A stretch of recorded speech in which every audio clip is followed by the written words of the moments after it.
Salah satunya kita dalam program Padang Panjang Cerdas Berintegritas, kita bekerja sama dengan KPK. Jadi sebelum saya dilantik pun saya sudah dipanggil KPK begitu. Bukan dipanggil, saya datang langsung ke KPK.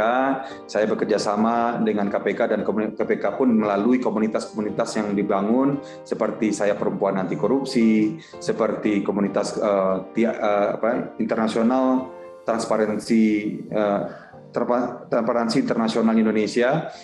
Itu juga datang ke Kota Padang Panjang dan kita membuat sebuah master plan tentang bagaimana sistem pemerintahan yang smart yang tentunya melayani dan responsif. Salah satunya hasil dari produk dari itu adalah kita mempunyai layanan 112 sekarang untuk keluhan masyarakat sehingga bisa langsung ke situ. Kita ada nomor lapor wali dan kita juga mempunyai rumah aspirasi. Jadi secara daring bisa, secara online melalui hotline bisa, dan secara langsung pun juga bisa masyarakat menyampaikan keluhannya di tengah-tengah masyarakat. Nah, di luar itu kita tadi saya sampaikan kita bekerja sama dengan Kemenkominfo ini untuk bagaimana membangun jaringan ya. Kita juga sudah menyuplai hotspot di seluruh tempat di Kota Padang Panjang, seluruh masjid pun juga kita sudah pasang. Kita pun juga sudah mempunyai comment center dan juga jaringan-jaringan antar dinas yang kita bangun.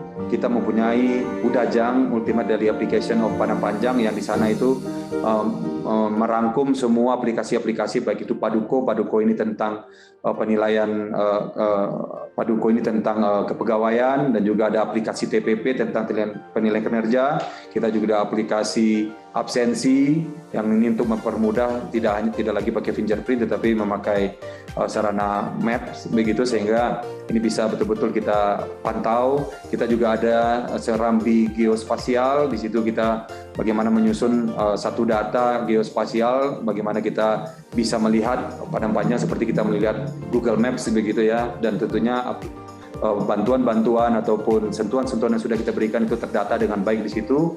Dan kita juga bekerja sama dengan BPS Kota Padang Panjang sebagai salah satu inisiator di Sumatera Barat untuk satu data, dan ini pun juga sudah saya kumpulkan seluruh instansi terkait baik kepolisian, Forkopimda dan lain-lain untuk bagaimana mengungkapkan bahwasanya berbicara tentang smart city tentu kita juga berbicara tentang smart data. Kalau kita tidak mempunyai data tentang apapun pergerakan sehari-hari dari masyarakat kita, statistik sehingga tentunya kita bekerja tidak dengan landasan yang kuat. Sehingga cara-cara kerja ini yang saya rasa kita perjuangkan banyak sekali sebenarnya elemen-elemennya, tetapi tentu kalau memang ada pertanyaan detail khusus nanti bisa saya jawab. Tetapi di luar itu perlu komitmen yang kuat ya, perlu fondasi yang kuat secara politik ya, secara pemerintahan, betul-betul berkomitmen untuk memberikan perubahan terhadap apa yang kita ingin capai, seperti yang saya sampaikan tadi. Tanpa komitmen itu tentu akan banyak distraksi ya. Mungkin ketika kita berbicara transparansi tapi datanya semuanya tidak dibuka, ya percuma juga. Ketika kita berbicara data tetapi banyak data-data siluman yang tidak diinput, kan sama saja juga bohong. Nah, sehingga tentu sekali lagi saya ingatkan tadi, sampaikan smart city kita harus mempunyai smart society. Smart society ini termasuk pemerintahnya juga harus pintar dalam artian jujur, dalam artian transparan, dalam artian profesional, dan lain-lain. Dan saya yakin ketika itu bisa dijaga secara natural, ini akan smart sendiri ya. Jadi smart ini sebenarnya kata-kata yang sangat general, tetapi kalau ini bisa dijaga, saya yakin seluruh aspek kehidupan masyarakat akan menjadi smart.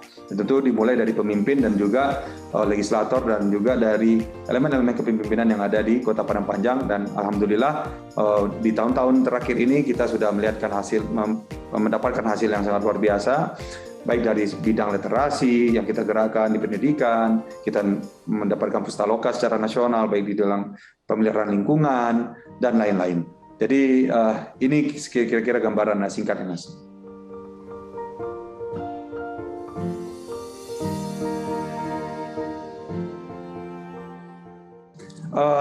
Tadi kita juga menyampaikan bahwasanya pentingnya kolaborasi dalam pencapaian ini.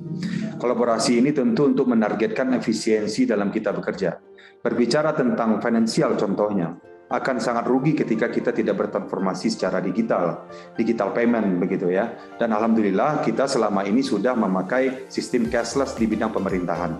Tetapi bukan hanya sampai di situ, kita ingin masyarakat pun juga berperilaku digital karena ini sesuatu hal yang tidak akan mungkin kita elakkan. Sama seperti anak-anak sekolah sekarang, sekolah secara daring nggak akan mungkin bisa dielakkan itu. Ya, kalau berbicara COVID oke, tetapi 5 tahun 10 tahun lagi siapa tahu teknologi ini seperti apa. Mungkin sudah seperti Mas juga ada di depan saya itu juga seperti hologram kan begitu ya. Nah sehingga ini tidak akan pernah bisa kita elakkan.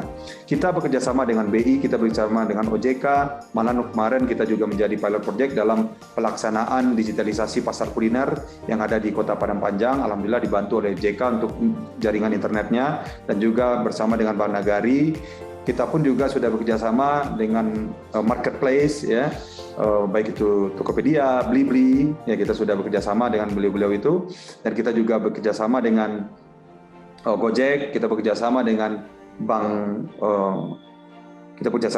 BNI, kita bekerja sama dengan Bank Nagari untuk fitur-fitur pelayanan cashless ya ataupun pembayaran non tunai di spot-spot ataupun di lokasi-lokasi di mana kita bekerja. Dan juga kita mendorong bagaimana nanti di pasar kuliner kita, di pasar kita ada parkir-parkir prioritas untuk pengguna cashless payment. Nah ini berbicara tentang cashless.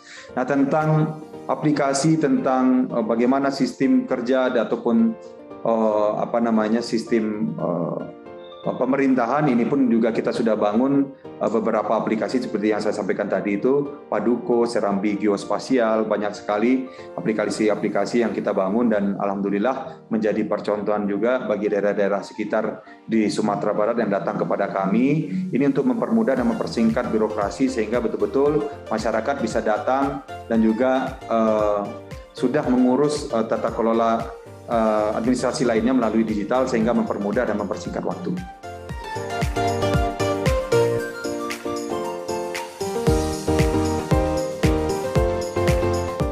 Ya, kalau kita melihat lebih kepada tantangan sudah pasti ada ya. Bagaimana masyarakat apakah menerima atau tidak, apakah betul-betul aplikasi ini terpakai dengan maksimal atau tidak, apakah jaringan ini juga sudah mumpuni dari apa yang sudah kita bangun sekarang, apakah aplikasi ini sudah mutakhir dengan teknologi-teknologi yang baru, kan begitu ya. Tetapi yang paling penting adalah bagaimana kita merespon terhadap tantangan-tantangan tersebut. Sehingga ini yang menjadi suatu perihal yang menjadi pembelajaran setiap harinya tentunya, dan kita betul-betul menyikapi ini dengan sebaik-baiknya sehingga kita mempercayakan kepada dinas-dinas terkait untuk memberikan input tentang program-program di tahun yang akan datang, bagaimana kita bisa mengatasi permasalahan-permasalahan tersebut. Saya meyakini kalau berbicara tentang masyarakat, ketika edukasinya itu ada, sosialisasinya baik, sosialisasinya tidak menakut-nakuti, kan begitu ya, tetapi betul-betul mengencourage, betul-betul persuasif begitu ya, dengan apakah itu pendekatan-pendekatan kepada masyarakat supaya bisa memakai apapun yang sudah kita buat secara digital ini. Saya rasa masyarakat pun sekarang sudah sangat-sangat advance ya. Kalau kita lihat situs-situs sosial media malahan lebih sulit lagi daripada situs-situs pembayaran pajak dan lain-lain, kan begitu ya, lebih kompleks begitu. Itu saja mama bisa, kan begitu ya. Kenapa aplikasi-aplikasi ataupun perjalanan go smart, go digital ini saya yakin juga pasti bisa dilakukan kalau elemen sosialisasi, edukasi itu benar-benar tersampaikan kepada masyarakat banyak. Karena kami meyakini adanya itu adalah tentang kemudahan. Tidak mungkin kebalikannya. Jangan sampai kita berbicara smart, kita berbicara digital, malah lebih repot, kan begitu ya. Ini tentu adalah sentimen-sentimen saja saya yakin. Tetapi bisa jadi terjadi ketika memang betul-betul pengawasan ini tidak kita lakukan, sehingga aplikasi ini hanya berdasarkan satu kacamata ataupun hanya berdasarkan kacamata dari luar, tidak melihat betul-betul apa yang diinginkan masyarakat. Dan ini pun juga kami lakukan melalui survei kepuasan publik, survei-survei yang kami lakukan untuk meningkatkan kualitas dari kemudahan-kemudahan yang kami ciptakan tersebut.